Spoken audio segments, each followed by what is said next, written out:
Seorang perempuan, sebut saja bernama Kinasih. Dia tinggal di sebuah desa terpencil di daerah Jawa Timur. Usianya baru menginjak 20-an. Wajahnya lembut, dengan senyum yang hampir selalu mengembang setiap kali bertemu orang lain. Sejak kecil, Kinasih dikenal sebagai gadis desa yang ramah, suka menolong, dan memiliki kecantikan alami yang membuat banyak orang menoleh. Setelah menikah dengan seorang pria sederhana bernama Raka, hidupnya kian tentram. Mereka menempati sebuah rumah joglo peninggalan orang tua Kinasih, dikelilingi kebun pisang dan suara jangkrik yang nyaris tak pernah padam setiap malam. Desa itu sendiri masih kuat dengan nuansa mistis.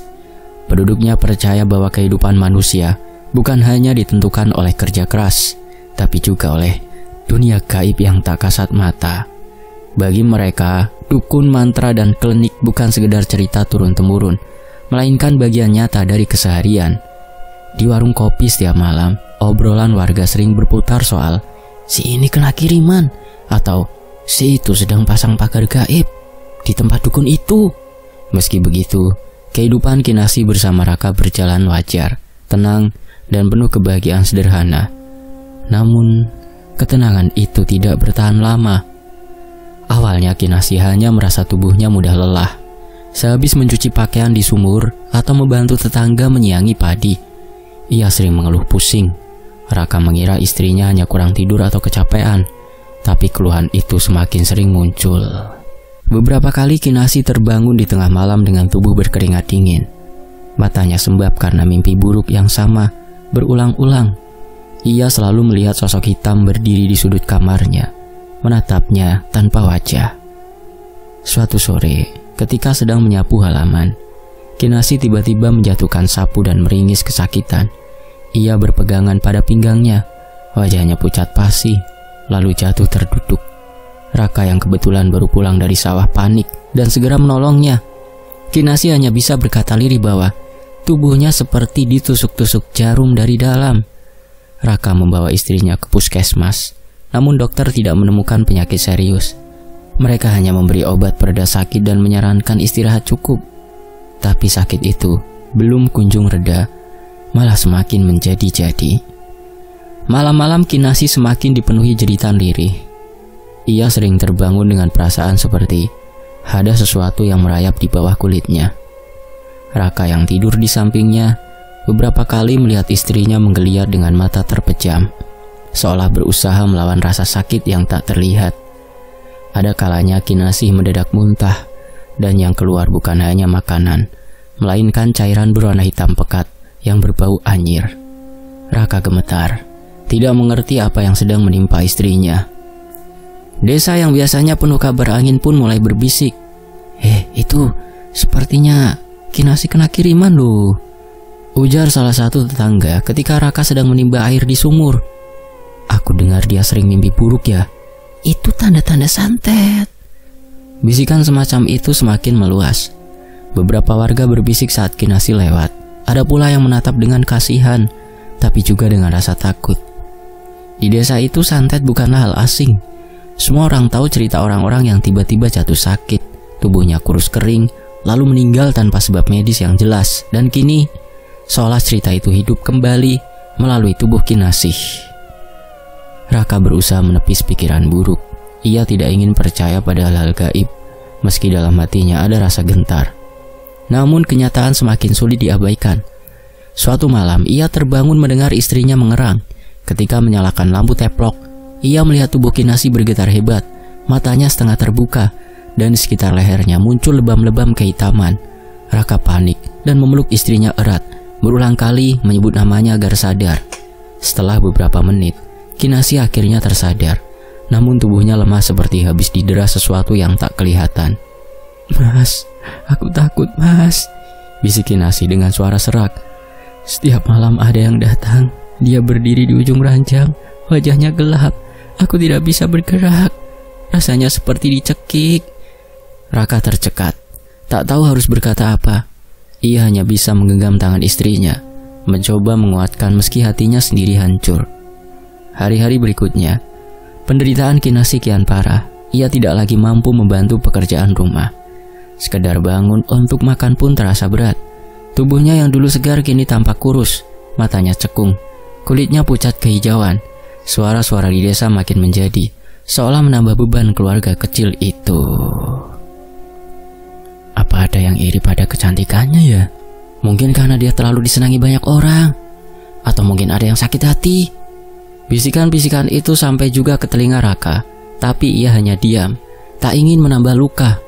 Sementara Kinasih, meski sakit, kadang masih bisa mendengar desas-desus itu. Ada rasa sedih yang begitu dalam di matanya, seolah ia merasa bersalah atas nasib yang menimpanya. Raka pulang agak larut setelah membantu tetangga memperbaiki tanggul sawah. Saat masuk rumah, ia mendapati Kinasih sudah tergeletak di dipan kayu. Nafasnya tersenggal-senggal, tubuhnya kaku, dan dari mulutnya menetes cairan hitam yang sama seperti sebelumnya. Raka kalut, memanggil-manggil nama istrinya. Tapi Kinasih hanya bisa membuka mata setengah, menatap dengan pandangan kosong penuh penderitaan. Air mata Raka jatuh tanpa ia sadari. Ia tahu ini bukan lagi sekedar sakit biasa. Ada sesuatu yang lebih gelap, lebih kejam, sedang mengikat tubuh Kinasih. Dan malam itu untuk pertama kalinya Raka benar-benar merasa takut akan kehilangan perempuan yang paling ia cintai. Beberapa bulan sebelum Kinasih jatuh sakit, kehidupan desa itu tampak biasa-biasa saja. Namun di balik keseharian yang penuh kesederhanaan, ada seseorang yang menyimpan bara di hatinya. Seorang laki-laki bernama Karno. Karno bukanlah orang asing bagi Kinasih. Mereka tumbuh besar di desa yang sama. Dari remaja, Karno sudah menunjukkan rasa suka kepada Kinasih. Ia sering menawarkan bantuan, entah membantu mengangkat hasil panen keluarga Kinasih atau sekedar mengantarkan air ketika Kinasih sedang menumbuk padi di halaman. Bagi warga desa, sikap itu dianggap wajar. Namun bagi Karno, semua itu adalah caranya menunjukkan kasih sayang yang tak pernah ia ungkapkan dengan kata-kata. Sayangnya, Kinasih tidak pernah melihat Sukarno lebih dari sekedar teman desa. Perempuan itu lebih banyak menaruh hati pada Raka, lelaki yang kelak menjadi suaminya. Raka dikenal sopan, rajin bekerja di sawah, dan tidak banyak bicara. Justru kesederhanaan itulah yang membuat Kinasih jatuh hati. Ketika kabar pertunangan Kinasih dan Raka menyebar di desa, Karno merasa dunia runtuh. Ia berusaha menahan diri, pura-pura merestui, bahkan ikut hadir dalam acara kecil yang digelar keluarga Kinasih. Namun jauh di dalam hatinya, api cemburu membakar. Ia merasa ditolak, diremehkan, dan kehilangan sesuatu yang sudah ia anggap miliknya sejak lama. Kenapa dia memilih Raka, orang biasa itu? Gumam Sukarno dengan nada ketir suatu malam ketika ia duduk sendiri di teras rumahnya. Padahal aku yang selalu ada, aku yang paling mengenalnya, aku yang paling memberikan perhatian, akulah yang paling mengerti. Hari-hari setelah pernikahan Kinasih dan Raka berjalan seperti biasa, tapi Karno berubah. Tatapannya selalu tajam setiap kali melihat Kinasih lewat, apalagi ketika melihat senyum bahagia yang kini dimiliki perempuan itu bersama suaminya. Luka di hatinya berubah menjadi racun. Rasa cinta yang dulu lembut dan tulus perlahan berubah menjadi dendam membara. Karno mulai jarang bergaul dengan warga. Ia lebih sering menyendiri, mengurung diri dan hanya sesekali terlihat di sawah atau pasar. Namun di balik itu semua, ia sibuk mencari jalan untuk melampiaskan sakit hatinya. Suatu malam ia mendatangi seorang lelaki tua yang dikenal sebagai dukun sakti. "Mbok Yau, aku ditulungi, Mbah," ucap Karno dengan suara lirih namun penuh amarah. "Ada orang yang sudah menghancurkan hatiku, Mbah. Aku pingin orang itu merasakan sakit yang tiada obatnya, Mbah." Dukun itu menatap Sukarno dengan mata tajam. "Apa yang kau minta, nak? Bukan perkara sepele. Kalau hanya untuk melukai, gampang. Tapi kalau kau ingin dia tersiksa pelan-pelan, itu juga akan memakan jiwamu sendiri." Namun Sukarno sudah dikuasai amarah. "Aku ora peduli, Mbah. Aku tidak akan tenang sampai dia menderita." Dengan penuh nafsu balas dendam, Sukarno menyerahkan sejumlah uang dan sesajen yang diminta. Dukun itu mulai menyiapkan ritual gelap, membakar kemenyan, membaca mantra kuno, dan menusukkan jarum ke boneka jerami yang dililit rambut Kinasih hasil curian Karno. Sejak saat itu jalan kegelapan mulai terbuka. Namun bagi Karno, satu dukun tidak cukup. Ketika ia merasa prosesnya lambat dan hasilnya belum terlihat, Karno mencari dukun lain di daerah berbeda. Ia pergi jauh ke selatan, ke sebuah dusun yang terkenal dengan praktik ilmu hitamnya. Di sana ia menemui seorang perempuan paruh baya yang dikenal kejam dalam dunia perdukunan. Ia membawa foto Kinasih yang pernah ia simpan sejak lama. "Buat perempuan ini hancur, Mak," katanya dingin, "biar dia tidak bisa hidup tenang bersama suaminya." Dukun itu tersenyum miring, menyalakan dupa, lalu menyemburkan darah ayam ke atas tanah. "Permintaanmu aku terima, tapi ingat, dendam adalah hutang, dan hutang harus dibayar entah dengan harta, tenaga, atau nyawamu sendiri." Karno hanya mengangguk. Tanpa gentar, ia sudah terjebak dalam nafsu membabi buta.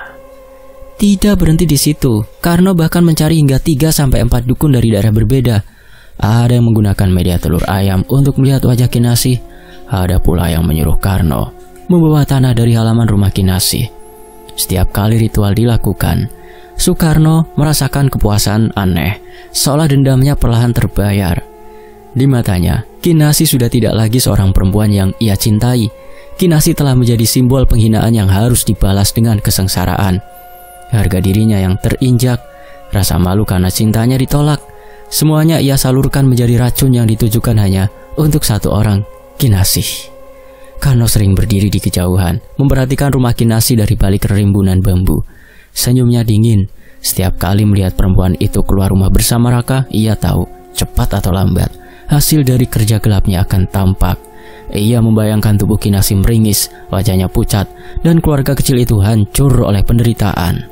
Dan di malam-malam penuh benci itu, Karno berbisik pada dirinya sendiri, "Kalau aku tidak bisa memilikimu, maka tidak akan ada seorang pun yang bisa melihat dia bahagia." Flashback selesai, kembali ke masa kini. Hari-hari di rumah Kinasih kini tak lagi sama. Perempuan yang dulu dikenal ceria dan murah senyum itu berubah menjadi sosok yang rapuh. Tubuhnya semakin kurus, kulitnya pucat dan bola matanya cekung seolah tak lagi menyimpan cahaya kehidupan. Hampir setiap malam, suara rintihannya terdengar dari bilik rumah panggung sederhana itu. "Mas, perutku panas sekali, tolong." Suara Kinasih bergetar di tengah malam, membuat Raka, suaminya, terjaga dengan panik. Raka bergegas mengambil kain basah untuk mengompres kening istrinya yang dingin dan berkeringat. Namun, betapapun ia berusaha semaksimal mungkin, rasa sakit itu tak kunjung reda. Kinasih bahkan sering memuntahkan darah segar, membuat lantai bambu di dekat tipanya berlumur darah merah. Raka gemetar setiap kali membersihkannya. "Kenapa bisa begini? Apa salah kita?" gumam Raka sambil menahan tangis. Semakin hari penderitaan Kinasih bertambah parah. Di tubuhnya mulai muncul luka-luka aneh, seakan terbakar dari dalam. Kadang seperti goresan panjang, kadang berupa borok yang tak bisa sembuh. Bau anyir darah bercampur dengan aroma obat-obatan tradisional memenuhi rumah mereka. Raka yang tak tega melihat istrinya tersiksa, akhirnya membawa Kinasih ke dokter di RSUD kabupaten tempat dia tinggal. Mereka menempuh perjalanan dengan naik angkutan umum, menahan rasa sakit sepanjang jalan. Di ruang pemeriksaan, seorang dokter muda memeriksa Kinasih dengan seksama, mendengarkan detak jantungnya, mengambil sampel darah, hingga melakukan pemeriksaan lanjutan. Namun hasil yang keluar normal. "Secara medis, istri Anda tidak menunjukkan tanda penyakit berat, Pak," jelas dokter itu sambil menatap Raka dengan bingung. Tekanan darahnya normal, hasil lab darah juga baik. Tidak ada tanda-tanda infeksi parah. Mungkin hanya kelelahan. Coba istirahat lebih banyak ya. Raka terdiam, hatinya hancur. Bagaimana mungkin istrinya yang muntah darah dan penuh luka dianggap hanya kelelahan? Ia ingin marah, tapi suaranya tercekat. Ia hanya bisa menggenggam tangan Kinasih yang lemah, sambil membawa pulang hasil diagnosis yang membuatnya semakin putus asa. Setiba di rumah, kabar tentang kondisi Kinasih cepat menyebar. Namun bukannya mendapat simpati, keluarga mereka justru merasakan tatapan sinis dan bisik-bisik tetangga. "Itu Kinasih pasti kena kiriman, lawang penyakitnya aneh begitu," bisik seorang ibu di pos ronda. Mulai sekarang jangan pada sering ke rumahnya ya, nanti kena tulahnya. Santet kan bisa menular lewat hawa," sahut yang lain dengan nada ikut-ikutan takut. Pelan-pelan rumah Kinasih menjadi sepi. Tetangga yang dulu sering singgah kini memilih menjauh. Bahkan ada yang pura-pura tidak melihat ketika berpapasan dengan Raka di jalan. Hanya segelintir orang yang masih berani memberi kabar atau sekedar menyampaikan makanan. Kesepian itu membuat beban Raka dan keluarga semakin berat. Ibunya yang sudah tua ikut membantu merawat Kinasih. Tetapi wajah renta itu selalu dihiasi air mata. Duh Gusti, kuatkan anakku iki, kuatkan omah iki, diri ibunya sambil menaburkan doa setiap malam. Merasa buntu, keluarga akhirnya mencoba jalan lain, meminta bantuan orang pintar. Seorang kerabat jauh menyarankan mendatangi seorang pintar di kampung di daerah seberang kabupaten. Dengan harapan besar, Raka membawa Kinasih ke sana. Orang itu membaca mantra, bahkan memberikan air yang sudah didoakan katanya. Namun setelah beberapa hari kondisi Kinasih tak kunjung membaik. Luka di tubuhnya justru bertambah dan rasa sakitnya semakin menjadi. Mereka tidak menyerah. Seorang sesepuh desa lain didatangi. Kali ini bukan seorang yang sudah didatangi sebelumnya, melainkan seorang yang tahu, yang terkenal bisa menyembuhkan penyakit aneh. Sebut saja, ya sama saja orang pintar, tapi kali ini dia lebih dahsyat kekuatannya. Orang itu menyalakan kemenyan, membaca mantra, dan mengusap tubuh Kinasih dengan dedaunan. Sesaat, Kinasih memang merasa lebih ringan, tetapi malamnya ia kembali muntah darah, bahkan lebih parah dari sebelumnya. Kita sudah berusaha, kata Ibu Raka dengan suara bergetar, tapi mungkin ini cobaan yang harus kita terima. Raka menunduk, kepalanya hampir menyentuh tanah. Ia merasa gagal sebagai suami. Ia tidak bisa melindungi istrinya, tidak bisa memberi jawaban pada setiap penderitaan yang mereka hadapi. Hatinya penuh dengan rasa putus asa, tetapi di dalamnya masih tersisa secercah harapan kecil. Suatu sore, ketika Raka duduk di teras rumah sambil menatap sawah kosong, seorang tetangga tua datang membesuk yang jarang keluar rumah, menghampiri. Namanya Pak Bejo. Lelaki renta yang sering dianggap aneh karena suka berbicara sendiri. Namun sore itu, ia menatap Raka dengan serius. Aku wes ngerti, kowe wes nyoba, wes pirang-pirang wong pinter ya le, katanya pelan. Tapi wong-wong sing kowe temoni kuwi dudu lawan sing bener. Aku krungu ana sakwijine sesepuh jenenge Mbah Harjo. Wong tua iku wes suwe nglawan perkara klinik. Dheweke ora njaluk bayaran, orang golek jeneng, sing penting wong sing ditulung iso selamat. Raka tertegun, nama itu baru pertama kali ia dengar. Apa Mbah Harjo benar-benar bisa menolong? Tanyanya dengan nada ragu. Pak Bejo mengangguk. Insya Allah, ya aku ora jamin le. Nanging sing tak ngerteni, dheweke wong sing ora main-main. Yen pancen bojomu kena guna-guna utawa santet, mung wong kuwi sing iso nglawan Mbah Harjo. Perkataan itu bagaikan cahaya kecil di tengah gelap malam. Raka memandang Kinasih yang sedang terbaring lemah di dalam rumah. Ia tahu, waktu mereka tak banyak. Jika tidak segera mendapat pertolongan, Kinasih bisa kehilangan nyawanya.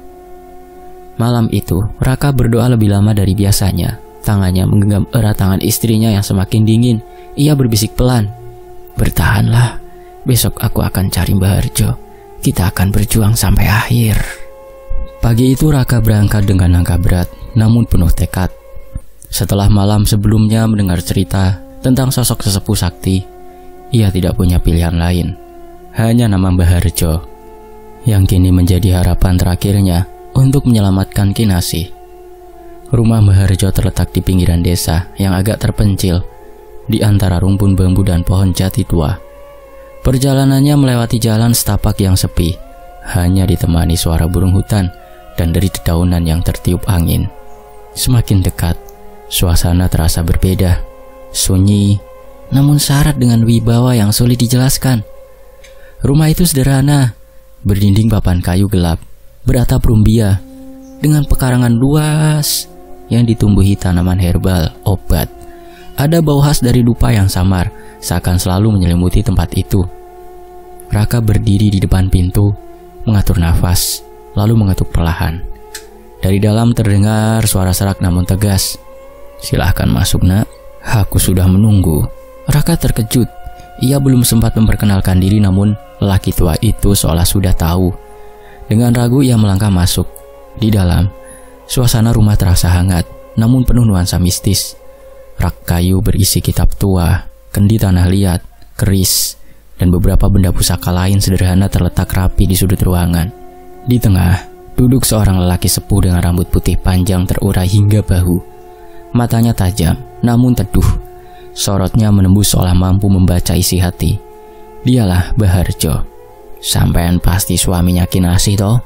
ucap Baharjo pelan sambil menatap lurus. Raka tercekat. "Nggih, Mbah. Bagaimana panjenengan bisa tahu nama istri saya?" Baharjo hanya tersenyum tipis. "Angin sudah bercerita, wajahmu juga penuh beban. Ceritakanlah, Le, aku akan mendengarkan." Dengan suara bergetar, Raka menceritakan semua penderitaan Kinasih. Tubuhnya yang semakin kurus, muntah darah, luka aneh yang muncul begitu saja, hasil medis yang selalu normal, hingga bisikan tetangga tentang santet.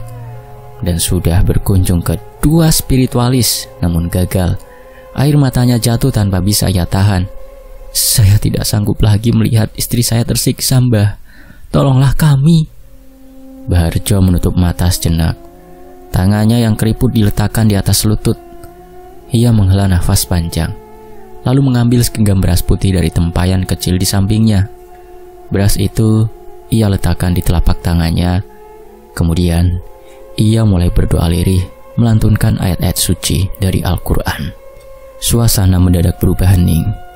Angin seakan berhenti berhembus. Raka merasakan hawa dingin menyelimuti ruangan, membuat bulu kuduknya meremang. Setelah beberapa menit, Baharjo membuka matanya kembali. Tatapannya kini lebih tajam. "Nak Raka, apa yang menimpa istrimu bukanlah sakit biasa. Aku melihat bayangan hitam yang mengikat tubuhnya. Ada jarum-jarum halus menancap di sekujur raganya. Ada tali gaib yang mencekek lehernya. Itulah santet." Raka menunduk, hatinya tercekat. Walaupun ia sudah menduga, mendengar kepastian dari seorang sesepuh membuatnya semakin ngeri. "Lebih parah lagi," lanjut Baharjo. "Aku melihat serangan itu tidak datang dari 1 orang. Ada 3, bahkan mungkin 4 dukun yang bekerja sama. Mereka melepaskan dendam dengan cara paling busuk. Santet yang dikirim tidak main-main, Nak. Itu santet untuk melumpuhkan jiwa perlahan, membuat istrimu hancur sedikit demi sedikit." Raka terdiam, wajahnya pucat. Suara Baharjo terasa seperti petir yang menyambar keras, menguatkan semua kecurigaannya. Ia teringat Karno, lelaki yang dulu mencintai Kinasih. Hatinya bergetar, meski ia tidak berani menyebut nama itu di hadapan sang sesepuh. "Lantas, apakah masih ada harapan, Mbah? Bisakah Kinasih diselamatkan?" tanya Raka dengan suara parau. Baharjo menatapnya lama. "Setiap penyakit pasti ada obatnya. Setiap sihir ada lawannya. Tapi ingat, Nak, melawan ilmu hitam bukan perkara mudah. Aku bisa membantumu, tapi ada syarat yang harus kamu penuhi." Raka segera mengangguk tanpa pikir panjang. "Apa saja, Mbah, asal istri saya selamat, saya akan menurut." "Pertama," kata Baharjo sambil menegakkan tubuhnya, "kamu dan keluargamu harus ikhlas dan sabar dulu. Jangan ada rasa dendam dalam hatimu. Biar aku yang menghadapinya. Kedua, kalian harus ikut berdoa setiap malam, memohon perlindungan kepada Gusti Allah. Doa yang terdekat lebih kuat daripada mantra apapun. Ketiga, kalian harus siap menghadapi ujian. Perang ini bukan hanya melawan manusia, tapi melawan kekuatan gaib yang sudah ditebar." Raka mengangguk dengan mata berkaca-kaca. "Kami siap, Mbah. Kami akan ikhlas dan berdoa. Tolonglah jangan biarkan Kinasih pergi sebelum waktunya, Mbah." Baharjo kemudian bangkit perlahan. Meski tubuhnya renta, wibawa yang terpancar membuat Raka merasa seolah sedang berdiri di hadapan prajurit tangguh. Ia mengambil sebilah keris dari dinding, keris yang sudah tua dengan ukiran sederhana. Keris itu kemudian dibungkus dengan kain putih. "Ini bukan untuk melukai manusia," ucap Baharjo, "tapi untuk menembus lapisan gaib yang mengikat istrimu. Malam ini aku akan mulai persiapan. Kau pulanglah, jaga istrimu baik-baik. Jangan biarkan ia sendirian. Karena ketika aku mulai bergerak, kekuatan jahat itu akan semakin ganas menyerang. Raka menunduk hormat, lalu mencium tangan Mbah Harjo. Matur nuwun Mbah, mugi-mugi Gusti Allah meridhoi langkah ini. Ketika ia keluar dari rumah itu, suasana terasa berbeda. Meski perjalanan pulang melewati jalan sunyi, hatinya tidak seberat tadi. Ada sedikit harapan yang mulai tumbuh. Di dalam rumah sederhana itu, Mbah Harjo kembali duduk bersila. Matanya memandang ke arah dupa yang mulai terbakar. Asapnya melingkar, menari-nari di udara. Malam itu jarum jam menunjukkan tepat pukul 12. Langit diselimuti mendung kelam, bulan tertutup awan tebal, dan angin malam bertiup lebih kencang dari biasanya. Di rumah sederhana Kinasih, lampu menyala redup, memberikan cahaya temaram yang bergetar setiap kali angin menyusup lewat celah dinding bambu. Di ruang tengah, Mbah Harjo duduk bersila di atas tikar pandan. Di hadapannya terdapat kendi berisi air putih, beberapa lembar daun sirih, sebungkus garam kasar, dan sebilah keris yang sudah ia bungkus kain putih. Di sampingnya dupa dan kemenyan mengepul perlahan. Aromanya menusuk hidung, memenuhi ruangan dengan hawa berat yang seolah menekan dada. Raka duduk tak jauh dari situ, berusaha menenangkan diri meski keringat dingin terus mengucur dari pelipisnya. Sesekali, ia menatap ke arah Kinasih, istrinya yang terbaring di tikar dengan wajah pucat pasi. Tubuh Kinasih sudah lemah, namun malam itu matanya terbuka lebar, seakan ia juga merasakan sesuatu yang luar biasa akan terjadi. Tenanglah, Duk. Suara Mbah Harjo lirih namun penuh wibawa. Apapun yang terjadi, nanti jangan ada rasa takut. Ketakutan hanya akan menjadi celah bagi mereka. Raka mengangguk cepat, meski dadanya berdegup kencang. Ia menggenggam erat tangan Kinasih, seakan itu adalah satu-satunya pegangan yang ia punya. Mbah Harjo menutup mata, menarik nafas panjang, lalu mulai melantunkan ayat-ayat suci dengan suara lantang dan bergetar. Suaranya memenuhi ruangan, memantul di dinding bambu seperti gema dari dunia lain. Perlahan, suasana desa berubah. Angin yang tadinya hanya berembus kencang, kini melolong, seakan ribuan serigala mengitari rumah itu. Daun-daun bambu di pekarangan berderit keras. Daun pisang juga bersautan dengan suara gesekan aneh seperti kuku mencakar tanah. Tiba-tiba, genteng rumah bergetar, seperti ada yang berlari di atas atap. Lalu disusul suara benda jatuh dari rak. Piring pecah berhamburan. Kendi tanah liat terpelanting tanpa ada yang menyentuh. Raka menoleh panik, tapi Mbah Harjo tetap tenang, terus membaca doa tanpa henti. Dari luar, terdengar suara-suara aneh. Lolongan panjang yang bukan suara anjing, jeritan samar seperti perempuan menangis, bahkan bisikan lirih memanggil-manggil nama Kinasih. Kinasih yang semula hanya terbaring mulai menggeliat keras. Tubuhnya melengkung tak wajar, wajahnya meringis, dan dari mulutnya keluar suara serak yang bukan suaranya sendiri. Wah, panas, lepaskan aku. Raka terperanjat, memeluk istrinya dengan air mata berlinang.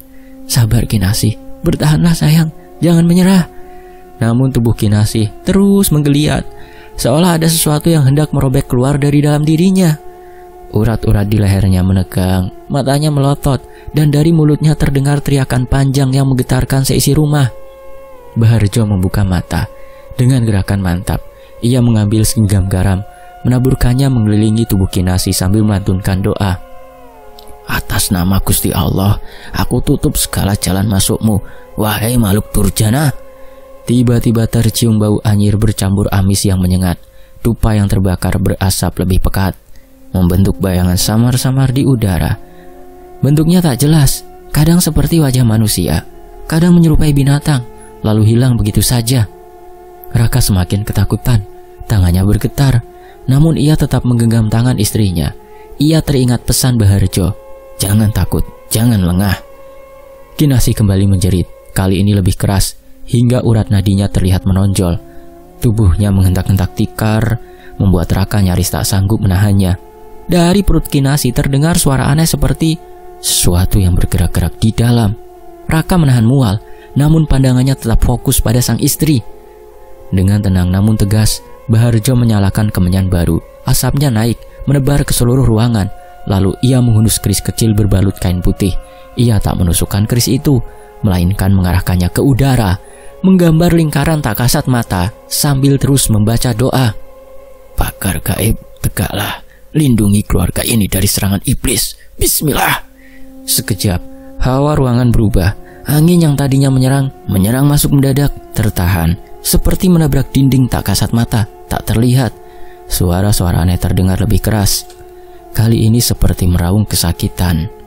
Dari luar, benda-benda berterbangan, pelepah pisang, batu kecil, bahkan pasir berterbangan ke dinding rumah. Namun tak satu pun mampu menembus lingkaran pagar gaib yang ditegakkan oleh Mbah Harjo. Raka merasakan tubuhnya lebih hangat.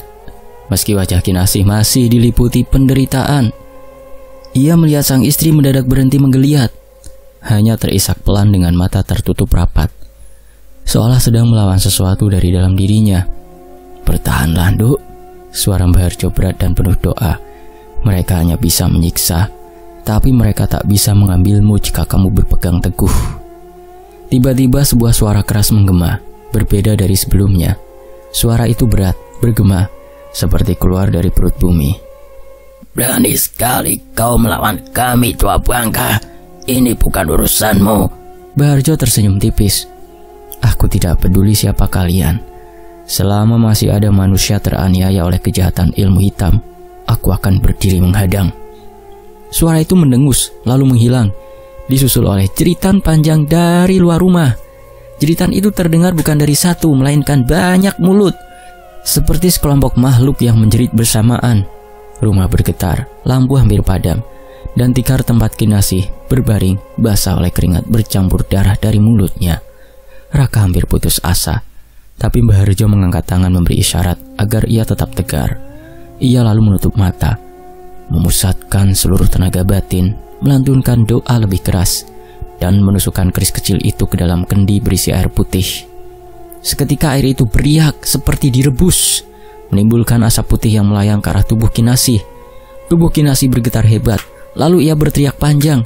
Suaranya melengking hingga membuat telinga Raka berdenging.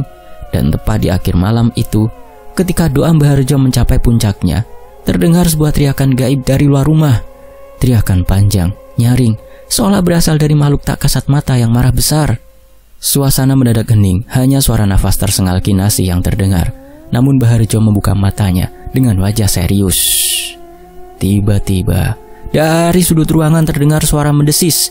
Asap kemenyan berputar aneh. Pagar gaib jebol, lalu membentuk sosok panjang dan berkilat. Seekor ular hitam sebesar lengan muncul dari bayangan. Lidahnya menjulur-julur, matanya merah menyala. Ia melata cepat ke arah Kinasih. Raka hampir berteriak, tapi Mbah Harjo mengangkat tangannya, memberi isyarat agar ia tenang. Dengan suara mantap, ia melantunkan ayat-ayat suci. Tangan kanannya meraih segenggam garam, lalu menaburkannya ke arah ular itu. "Bismillah, dengan kuasa Allah, lenyaplah kau." Psst. Ular hitam itu mendesis keras. Tubuhnya seketika mengepulkan asap hitam sebelum meledak menjadi debu di udara. Namun tak lama, muncul suara tawa berat bergema dari luar rumah. Raka menelan ludah. Tubuhnya gemetar, tapi ia tetap menggenggam tangan istrinya. Ia tahu pertarungan ini jauh lebih besar dari sekedar ular gaib. Dan benar saja, dari balik pintu yang tertutup rapat, tiba-tiba terdengar hentakan kaki berat. Lantai rumah bambu bergetar setiap kali langkah itu terdengar. Lalu, sosok raksasa berambut lebat, bertubuh hitam legam, dengan mata menyala merah, menerobos masuk. Genderuwo. Makhluk itu membungkuk hampir menyentuh atap rumah. Giginya besar, liurnya menetes. Suaranya menggeram rendah. Ia melangkah ke arah Mbah Harjo dengan tangan besar terjulur, seakan siap meremukkan apapun. Namun Mbah Harjo tak gentar. Ia berdiri, tubuh renta tapi penuh wibawa. Ia mengambil keris kecilnya, lalu mengacungkannya ke arah genderuwo sambil terus melantunkan doa. "Tunduklah pada kuasa Allah yang Maha Besar. Kau tak berhak berada di sini." Seketika, cahaya putih tipis menyelubungi keris itu. Genderuwo menggeram keras, lalu menghantamkan tangannya ke arah Mbah Harjo. Namun pukulan itu tak pernah sampai, tertahan oleh cahaya tak kasat mata, membuat makhluk itu terlempar mundur, menghantam dinding bambu. Rumah berguncang, tapi tak roboh. Raka menutup mulutnya, hampir tak percaya dengan apa yang ia lihat. Ia tahu Mbah Harjo sakti, tapi menyaksikan langsung pertempuran itu membuatnya semakin yakin bahwa apa yang menimpa istrinya bukan penyakit sembarangan. Sementara itu Kinasih kembali menggeliat keras. Tubuhnya memanas, peluh bercucuran, dan dari mulutnya keluar suara lirih aneh suara yang bukan miliknya. Berhenti, kau tak akan bisa menolongnya, tua bangka. Baharjo melirik Kinasih, namun ia tahu itu hanyalah suara kiriman, bukan jiwa Kinasih yang bicara. Ia kembali memperkuat doanya, lalu menyiramkan air kendik sekeliling Kinasih. Air itu berkilau sejenak sebelum meresap ke tanah. Tiba-tiba dari langit-langit rumah turun bayangan hitam menyerupai manusia. Wujudnya samar, tak punya wajah jelas, hanya sepasang mata putih yang menatap tajam. Bayangan itu bergerak cepat, mencoba menjerat tubuh Kinasih dengan tangan-tangan panjangnya. Baharjo menancapkan keris ke tanah, lalu berteriak lantang, "Bismillah, dengan nama Allah yang Maha Kuasa, aku patahkan ikatanmu." Cahaya dari keris itu memancar, mengenai bayangan tersebut. Ia berteriak melengking lalu hancur, menjadi kabut tipis yang hilang ditiup angin. Namun perang belum selesai. Jauh di kejauhan, di gubuk-gubuk yang remang, beberapa dukun sakti sedang duduk bersila. Wajah mereka tegang, keringat bercucuran. Satu di antara mereka tiba-tiba batuk darah. Yang lain tubuhnya mendadak panas seperti terbakar. Sukma mereka terguncang hebat. Karena serangan Baharjo tak hanya bertahan, ia mulai mengirimkan balik kekuatan. "Oh, Harjo, bajingan tua!" Satu dukun meraung sambil memegangi dadanya. Namun mereka tak mau kalah. Dengan mantra dan rajah di sekujur tubuh, mereka terus mengirim serangan. Dari bibir mereka keluar asap hitam yang melayang ke arah desa, membawa wujud-wujud menyeramkan. Di rumah Kinasih, Baharjo merasakan tekanan makin berat. Nafasnya tersengal, wajahnya pucat, tapi matanya tetap fokus. Ia tahu lawannya bukan satu atau dua, melainkan 3 hingga 4 dukun sekaligus, masing-masing dengan ilmu hitam berbeda. "Raka," katanya tanpa menoleh, "jangan lepaskan tangan istrimu. Teruslah berdoa dalam hati, mohon perlindungan Tuhan. Aku butuh kekuatan doa kalian juga." Raka mengangguk, air matanya jatuh. Ia menggenggam tangan Kinasih lebih erat, berulang-ulang melafalkan doa sederhana yang ia tahu. Suasana semakin mencekam. Angin menabrak dinding rumah seperti badai. Suara jeritan samar terus terdengar, dan benda-benda kembali berjatuhan. Api lampu minyak sempat padam sejenak, menyisakan ruangan dalam kegelapan.